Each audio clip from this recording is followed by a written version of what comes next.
वैसे हमने महाभारत रामायण देखा ही होगा, लेकिन क्या आपको याद है कि द्रौपदी ने आखिर क्यों और कैसा श्राप दिया था कुत्तों को, जिसकी सजा आज तक ये भुगत रहे हैं? अगर नहीं याद है तो आज हम आपको इसका पूरा इतिहास बताने वाले हैं कि आखिर द्रौपदी ने ऐसा क्या श्राप दिया था इन्हें, जिसकी सजा ये कलयुग में भी भुगत रहा है। आज हम आपको इस बारे में एक रोचक कहानी बताने जा रहे हैं, जिसके बारे में शायद ही किसी को पता हो। बहुत से लोगों को पता होगा कि द्रौपदी के श्राप के कारण कुत्ते खुले में ही सहवास करते हैं, पर क्या आपको ये पता है क्योंकि द्रौपदी ने आखिर क्यों और कौन सा श्राप दिया था कुत्तों को, जो इसकी सजा आज तक ये भुगत रहे हैं? अगर नहीं पता तो जल्दी से हमारे चैनल को सब्सक्राइब और वीडियो लाइक करें। तो आज हम आपको इसका पूरा इतिहास बताने वाले हैं कि आखिर द्रौपदी ने ऐसा क्या श्राप दिया था इन्हें, जिसकी सजा कुत्ते कलयुग में भी भुगत रहे हैं। आज हम आपको इस बारे में रोचक कहानी बताने जा रहे हैं, जिसके बारे में शायद बहुत ज्यादा लोगों को पता हो। कहानी की शुरुआत द्रौपदी विवाह से होती है। अर्जुन द्रौपदी से विवाह कर उन्हें अपने घर लाए तो मां कुंती ने अनजाने में यह कह दिया था कि जो भी वो लाया है उसे सभी भाई बराबर में बांटकर उसका उपयोग करेंगे, और इसी वजह से पांचों भाइयों को द्रौपदी से विवाह करना पड़ा था। दरअसल हकीकत सत्य से कई ज्यादा है, और जो आज हम आपको बताएंगे वैसे आपको बता दे कि यह सब भगवान महादेव का रचा हुआ खेल था। आपको बता दे कि द्रौपदी ने भगवान शिव की पूजा करके उनसे वरदान मांगा था कि उन्हें बल, बुद्धि, कौशल, शौर्य और नैतिकता में परिपूर्ण वर प्राप्त हो, लेकिन द्वापर युग में ऐसा संभव नहीं हो सका। हर किसी न किसी व्यक्ति में कुछ न कुछ कमी होती थी, और इसी वजह से द्रौपदी को ये सारे गुण उनके अलग अलग पतियों में मिले, और इसी कारण उन्हें 5 पांडवों से शादी करनी पड़ी थी।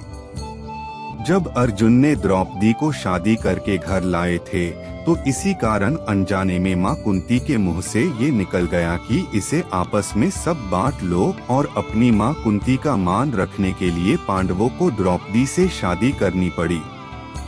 और इसके बाद पांडवों में यह निर्णय लिया गया कि प्रत्येक वर्ष किसी एक ही पांडव के साथ अपना समय व्यतीत करेंगी, और जो कोई भी इस निर्णय का दुरुपयोग करेगा उसे 1 वर्ष तक वनवास जाना होगा। और जब भी द्रौपदी किसी पांडव के साथ अकेले में समय व्यतीत कर रही होती तो दूसरे पांडव को उस कक्ष में आना वर्जित था।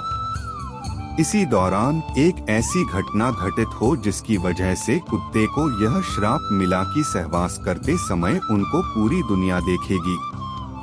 पांडवों ने नियम बनाया था कि जब भी कोई एक पांडव द्रौपदी के कक्ष में जाया करता था तो वो अपनी पादुकाएं द्वार पर उतार दिया करता था, ताकि उसके भाई पादुका देख कक्ष में प्रवेश न करें।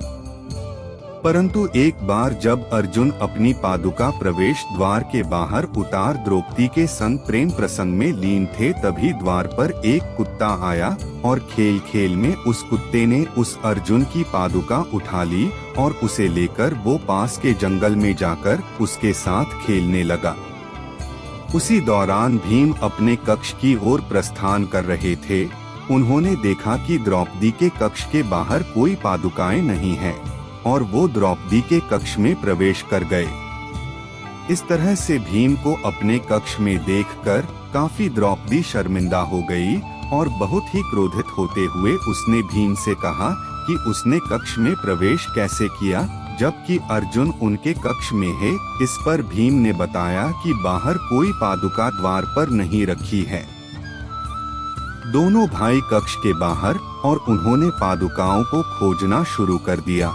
ढूंढते ढूंढते वे पास के जंगल में पहुंच गए। उन्होंने देखा कि एक कुत्ता अर्जुन की पादुकाओं का साथ खेल रहा है।